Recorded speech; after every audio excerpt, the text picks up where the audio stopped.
Hebrew 12 that says, let no root of bitterness springing up, and by it the many are defiled. We are troubled and the many are defiled. This damage that we carry with us. Either sins done to us, which would give us spot, or wrinkles, our own sin, like our own whoopsies. And they kind of cling to us as an indictment.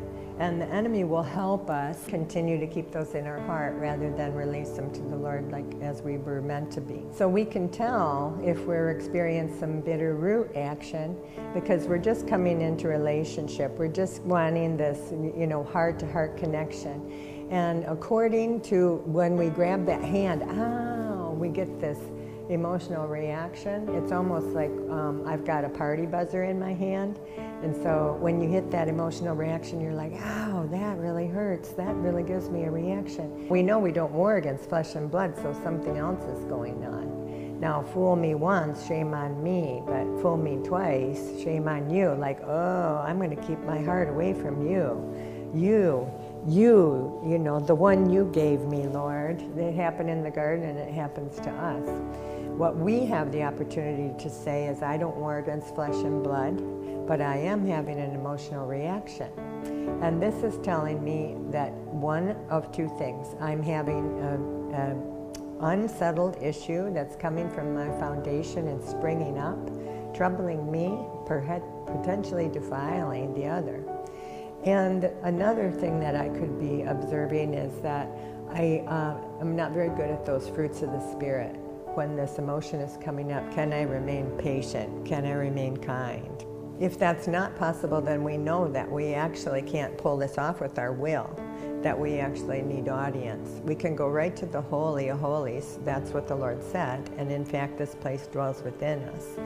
So as He dwells within us, Holy Spirit, when I hit that bitter root, when I hit that emotional reaction, I'm able to go to the Lord anytime, any minute of any day.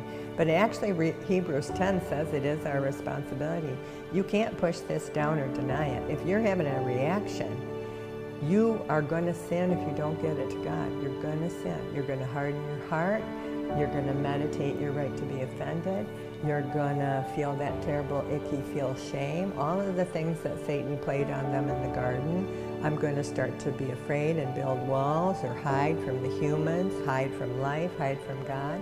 We know when we're going in the wrong direction. And Hebrews 10 says you better pay attention to that because Jesus paid a precious price to fix it. You leave that unattended and actually there is no help for you. You've already exhausted the gift that was given. You did not. You chose to use your will and not exercise that gift. So inner healing is not just for a couple wounded people. Inner healing, or what I call the purification process, is actually a mandate.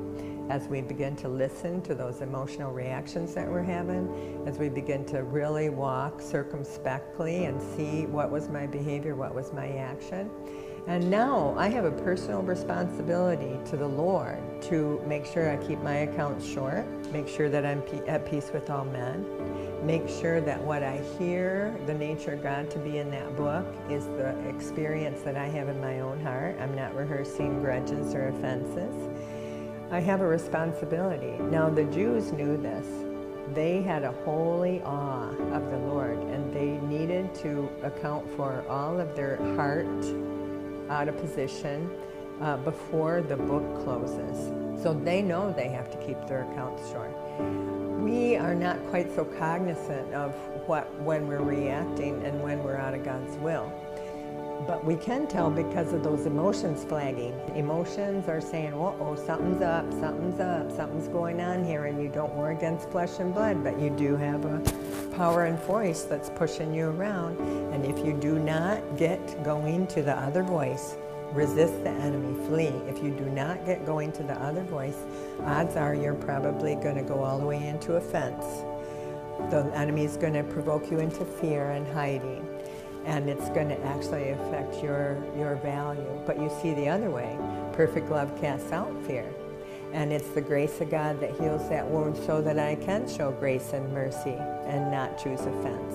And it's actually God's truth, God's love that washes away all guilt, all shame. So this package is perfect. Why would we avoid this voice? Why would we continue to listen to this voice? And why would we hide the fact that we wobble, we oops, we misbehave, we make mistakes? There's absolutely no reason, because grace is available to us.